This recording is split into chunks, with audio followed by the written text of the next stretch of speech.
What lies beneath the surface of Europe's deadliest dive sites? A labyrinth of stone, a portal to oblivion? For these divers, the answer was death. Tonight, we plunge into two underwater nightmares where currents clawed lives from the light, and the darkness refused to let go. Nestled between Germany, Austria, and Switzerland, Lake Constance, or Bodensee, is a postcard-perfect expanse of glacial waters framed by snow-capped peaks. But beneath its glassy surface lies a graveyard of secrets, sunken warships, Neolithic artifacts, and the bones of those who underestimated its cold, mercurial wrath. With depths plunging to 827 feet, temperatures hovering near 4 degrees Celsius year-round, and visibility erased by algal blooms, this lake is not a dive site. It is a predator. The 1954 Messerschmitt salvage. In 1954, 6 months after a German Air Force Messerschmitt Me-262 jet crashed into Lake Constance during a training exercise, salvage diver Erich Voss led a team to recover its experimental Rolls-Royce engines prized by Soviet spies. Voss, a former Kriegsmarine deep-sea diver, boasted he'd retrieve a needle from Hades. On September 8th, Voss descended in a pressurized dry suit, guided by sonar pings. At 230 feet, his comms crackled before static drowned his voice. Surface crews hauled up his safety line, severed cleanly, its steel core twisted like licorice. A second diver, Hans Ritter, found Voss's body 3 days later, wedged under the jet's wing. Ritter's autopsy noted paradoxical drowning. Voss's lungs had flooded despite his regulator functioning perfectly. Investigators later blamed Tiefenrausch, depth drunkenness, a nitrogen narcosis phenomenon amplified by the lake's near-freezing temps. The engines remain entombed, their blueprints still classified. The 1962 disappearance of Dieter Krauss. Dieter Krauss, a 28-year-old prodigy of Switzerland's nascent combat diving corps, was no stranger to Lake Constance's mercurial temperament. By 1962, he'd logged over 500 dives, many in service of the Swiss Army's secretive Unternehmen Tiefe Welle, Operation Deep Wave, a Cold War initiative to develop closed-circuit rebreathers for infiltrating Soviet bloc harbors. Krauss's expertise made him the natural choice to test the Model 62, a prototype rebreather that recycled exhaled carbon dioxide through a lithium hydroxide scrubber. Technology so cutting-edge even NATO allies weren't briefed. On November 12th, under a shroud of military secrecy, Krauss geared up near Überlingen, where the lake's floor plunges into a 1,200-foot tectonic trench. His objective: assess the rebreather's performance in hostile conditions, namely methane seeps bubbling from the fault line. At 10:47 a.m., he descended, tethered to a surface buoy transmitting biometrics. For 16 minutes, all readings stayed green. Then, at 11:03 a.m., Krauss's voice crackled through the hydrophone. Before an eerie silence took over the feed, surface crews hauled up his safety line, intact but terribly damaged. Rescue divers found his rebreather at 150 feet, its scrubber clogged with a gelatinous mix of diatoms and lakebed silt. The valve seals designed for oceanic saltwater had failed in Constance's freshwater, allowing microorganisms to invade the system. Krauss's body, however, vanished. The Swiss Navy, a landlocked oxymoron, scoured the trench with grappling hooks and side-scan sonar, recovering only a dive knife stamped DK-62. The official report blamed equipment malfunction, but whispers persisted. Veteran divers noted the Überlingen fault's reputation for sudden methane eruptions, pockets of gas trapped since the last ice age. In 2015, a team mapping the fault's microbial ecosystems discovered a skeletal figure near a fumarole vent, still clad in a 1960s-era dry suit. Forensic analysis confirmed it was Krauss.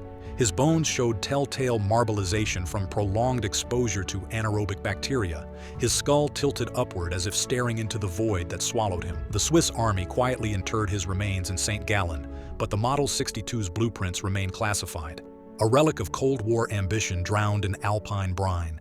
The 1985 Hecht family incident. Lotte and Franz Hecht, siblings from Innsbruck's elite cave diving community, approached Lake Constance with the confidence of those who'd survived Yugoslavia's flooded mine shafts and Mexico's cenotes. Their July 4, 1985 target, the Sentis, a 1897 paddle steamer resting upright at 190 feet, its oak hull miraculously intact. The duo's reputation hinged on precision. Franz's engineering background informed their rigs, while Lotte's photography had graced National Geographic. Their fatal error? Diving at noon when midsummer sun transforms Constance's upper layers into a liquid prism.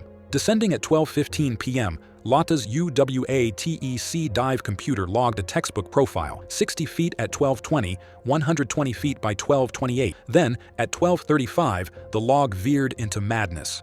Her depth spiked to 400 feet in 4 minutes, a freefall defying physics. Autopsies later revealed both siblings suffered bilateral retinal hemorrhages, their optic nerves shredded by what neurologists termed photonic shear. The phenomenon, unique to ultra-clear alpine lakes, occurs when sunlight refracts through thermal layers, creating a strobe-like flicker between 80 to 130 feet. Divers fixated on this aquatic aurora often spiral downward, oblivious to their descent. Franz's Nikon, recovered in 2002 by ROV, contained a single intact frame. Lotta, her mask askew, reaching toward a shaft of light that dissolved into ink-black void. Her expression, eerily serene, haunts Austrian dive manuals to this day. The Hecht bodies were found 5 weeks later near the Sentice's stern, their dry suits ballooned with decomposition gases. Franz's wrist-mounted depth gauge read 412 feet, a record no human could survive without saturation gear. The incident spurred the EU's 1989 directive on recreational dive depths,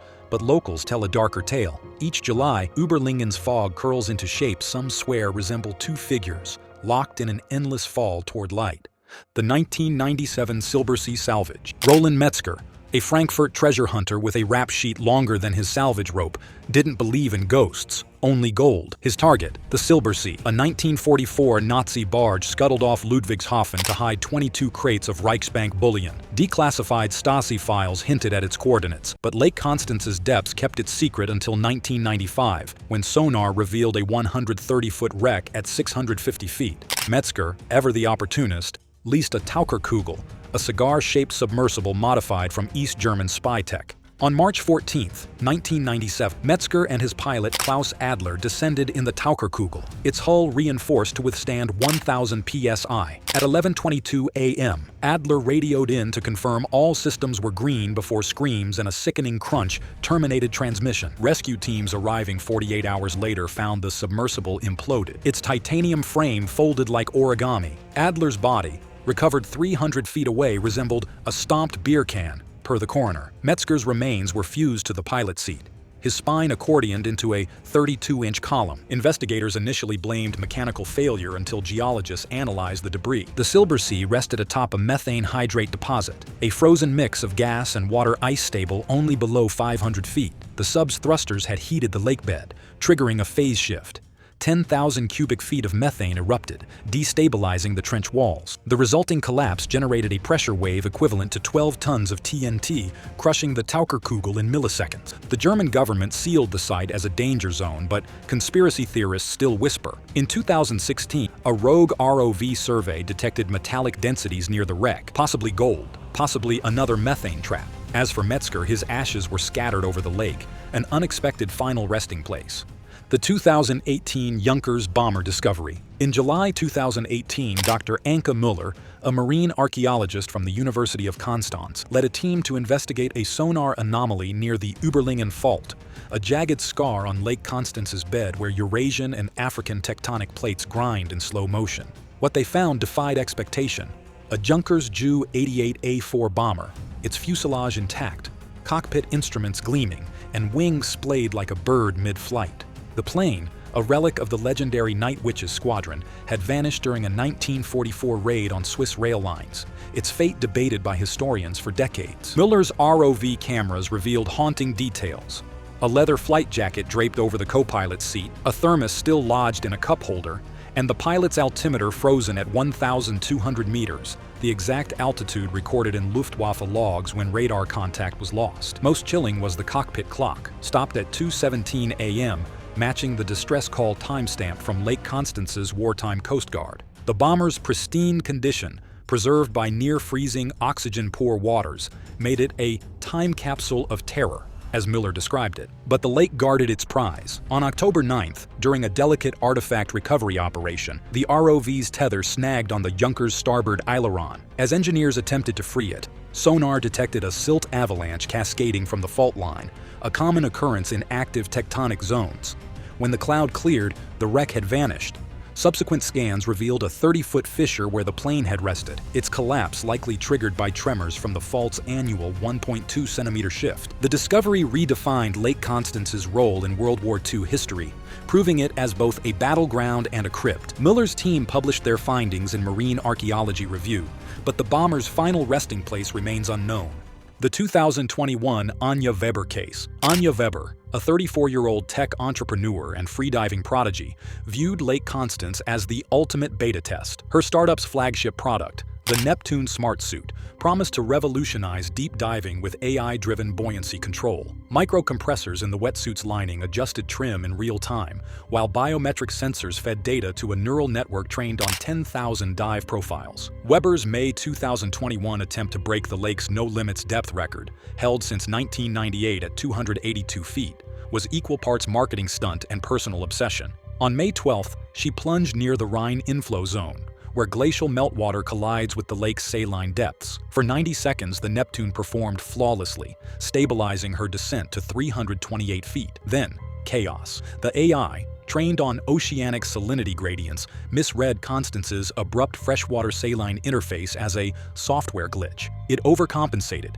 inflating her buoyancy compensator while she ascended, a fatal error akin to yanking a parachute during freefall. Weber rocketed upward at 18 feet per second, her body unable to off-gas nitrogen. By the time she breached the surface, capillaries in her brain and spinal cord had ruptured. Medics arriving via helicopter found her conscious but incoherent, slurring, "It's not the lake, it's the layers." She died en route to Constance Hospital, her bloodstream choked with nitrogen bubbles. The subsequent inquest blamed algorithmic overconfidence in untested environments. The Neptune's black box revealed the AI had prioritized ascent speed over safety, a flaw rooted in its oceanic training data. Weber's death spurred the 2022 EU regulation banning AI-driven dive gear in freshwater lakes, a legacy as layered as the waters that claimed her. Lake Constance's death toll since 1900 sits at a staggering 127 confirmed dead, 41 missing. Its bed is a dusty cabinet of human ambition, Roman coins, Celtic swords, and V-2 rocket parts, all guarded by hypothermia, methane, and tectonic tantrums. In 2022, Germany deployed a permanent sonar grid to monitor the Überlingen fault. It detected a 3.7 magnitude quake the next year. Scientists predict a megaslip within decades, an event that could drain entire sections of the lake, sucking down anything in its path. Yet, believe it or not, divers still come. Fosse Dionne, the spring that swallowed divers whole, 1955 to 2019. Tonnerre, a medieval town in Burgundy, France, cradles a secret beneath its cobblestone streets. The Fosse Dionne, a karst spring shrouded in myth and mortal danger. Its circular stone walls, built in the 18th century, frame a deceptively serene pool, but beneath the surface lies a labyrinth of tunnels so treacherous, so defiantly unconquered that it has claimed lives for over a century. Louis Potier, the first modern victim. Louis Potier's obsession with Fosse Dionne began in the darkest years of World War II. A French resistance fighter, he survived Nazi torture in 1943 by imagining himself crawling through limestone labyrinths, endless, silent. After liberation, he traded bullets for speleology, determined to conquer the spring that had haunted his nightmares. Fosse Dionne's reputation as a suicide spring predated Potier. Local legends spoke of drowned livestock and vanishing children, but to him, it was a challenge. His equipment was a relic of war, a modified Luftwaffe oxygen rebreather, hemp ropes, and a lantern salvaged from a sunken U-boat.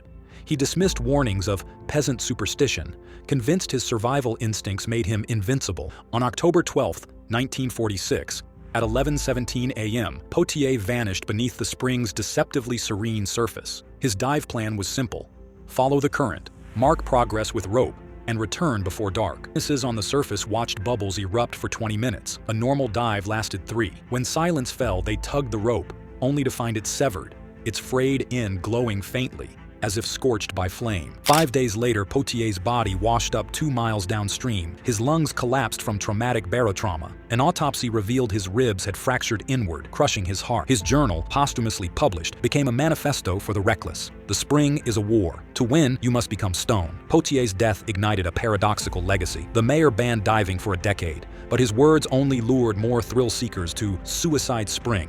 1963, the Le Guen brothers. The Le Guen brothers, Pierre and Jean, were legends in the French speleological community. Born into a family of Breton farmers, their obsession with caves began as boys, crawling through the granite tunnels of Brittany's coast. By 1963, Jean, the elder by 2 years, had become a pioneer in technical diving, while Pierre, the strategist, mastered logistics. Their partnership was a marriage of audacity and precision. When they turned their sights on Fosse Dionne, their goal was clear: break Louis Potier's depth record and map the spring's elusive main artery. The expedition, funded by a consortium of French cave associations, was meticulously planned. The team included Marc Duval, a Belgian photographer whose 35mm Nikonos camera was modified to withstand extreme pressure. The gear was cutting edge for its time: neoprene dry suits with integrated oxygen regulators, CO2 scrubbers to extend dive times, and a 1,500-foot telephone cable coiled on a hand-cranked spool. Jean's primary role was to descend first, testing the water's flow and temperature. Pierre, remaining topside, coordinated with engineers to monitor the cable's integrity. At 8:30 a.m. on November 7th, Jean submerged. The initial 100 feet were unremarkable, cold, dark, but navigable. By 500 feet, the current intensified, whirling around his legs like a living thing. At 1,181 feet, the cable's tension gauge spiked. Jean radioed in that the current was increasing and that Marc's light was out. Right before the transmission cut mid-sentence, viewers hauled Jean's body to the surface 3 hours later. His safety line was severed 6 inches from his waist, the edges frayed as if shredded by a hydraulic saw. Duval's camera, recovered days later, revealed a chilling truth. The final frame showed a limestone overhang collapsing directly above Marc's head, its debris cascading into the tunnel. The tragedy fractured the brothers' bond. Pierre, haunted by guilt, burned expedition logs and equipment, vanishing into obscurity. Jean, though physically unscathed, became a recluse, haunted by nightmares of the voiceless current. In a 1972 interview, he confessed, "We thought technology beat nature." The cave laughed. Locals whispered darker theories. Some claimed the brothers had disturbed a spirit of the spring, while engineers speculated the limestone's porosity created vortices strong enough to slice through steel. The incident further cemented Fosse Dionne's reputation as a suicide spring, prompting the French government to temporarily ban all non-research dives. When Lambert and Roux vanished without a trace, Didier Lambert and Claude Roux were hired by Tonnerre's mayor in 1973 to solve the Fosse Dionne mystery. Lambert, a 40-year-old veteran of Norway's Plura cave, had a reputation for daring. Roux, a 38-year-old engineer, brought expertise in hydrology. Their mission: map the spring's subterranean network and determine why divers kept vanishing. The duo's gear was a mix of pragmatism and hubris. A 400-foot steel cable, thicker than a man's arm, was rigged with magnetic sensors to track movement. A Geiger counter, attached to a buoyant sled, was meant to detect underground rivers by measuring radon gas levels. Lambert dismissed local warnings, declaring, "Norwegian caves bite harder." At 7:08 a.m. on April 3, 1974, they descended. The first 1,000 feet were routine. Lambert's transmissions described steady current, 46° Fahrenheit, no obstructions. At 1,300 feet, his voice crackled through the radio. "Black sand here, currents pulling east." Then, silence. Viewers found the steel cable severed at 1,400 feet, its end not just frayed but melted. Laboratory analysis confirmed the metal had been exposed to 2,500° Fahrenheit temperatures, a near impossibility in the spring's icy waters. The Geiger sled, recovered 10 miles downstream, showed radon levels 100 times higher than normal, suggesting a hidden geothermal vent. Roux's widow, Simone, sued Tonnerre for entrapment, alleging the mayor's office knew of the risks. The court ruled the spring an act of God, but the case exposed bureaucratic negligence. Investigators later found the mayor had privately insured Lambert and Roux for $500,000 each, a figure far exceeding the expedition's budget. The mystery deepened in 1976 when a diver spotted a rusted steel cable in the Dordogne River, 150 miles away. Tests confirmed it matched Lambert's sled. Theorists posited the spring's currents looped through an underground river system, but no proof emerged. Patrick Menard, the rebel who defied the ban. Patrick Menard was Tonnerre's homegrown fool. A 29-year-old mechanic, he'd grown up hearing stories of Fosse Dionne's victims from his grandfather, a town cobbler who'd once tried to sell the spring's cursed water. Menard's defiance was simple and personal. "If it's in my backyard, I'll conquer it." On October 31st, 1996, Menard used bolt cutters to slice through the spring's welded gate. His gear was a patchwork of desperation: a stolen scuba tank from a local dive shop, a camera duct taped to his forehead, and a wetsuit lined with garbage bags for insulation. He'd even sewn lead weights into his boots to counteract the current. At 2:14 p.m., Menard submerged into Fosse Dionne's icy depths. His 22-minute footage, later analyzed frame by frame, revealed a desperate struggle. He squeezed through a 1-foot 3-inch restriction, dislodging silt that swirled into his mask, blurring his vision. The limestone walls scraped his body as he twisted forward, his breath ragged. By 1522, he reached a corroded steel cable, Lambert's 1974 line, now twisted with algae. At 2159, disaster struck. A sudden current surge tore his mask from his face. He clawed at it, but the water's force shoved him backward, pinning him against the rock. His hands flailed, his movements frantic, as the mask slipped from his grasp.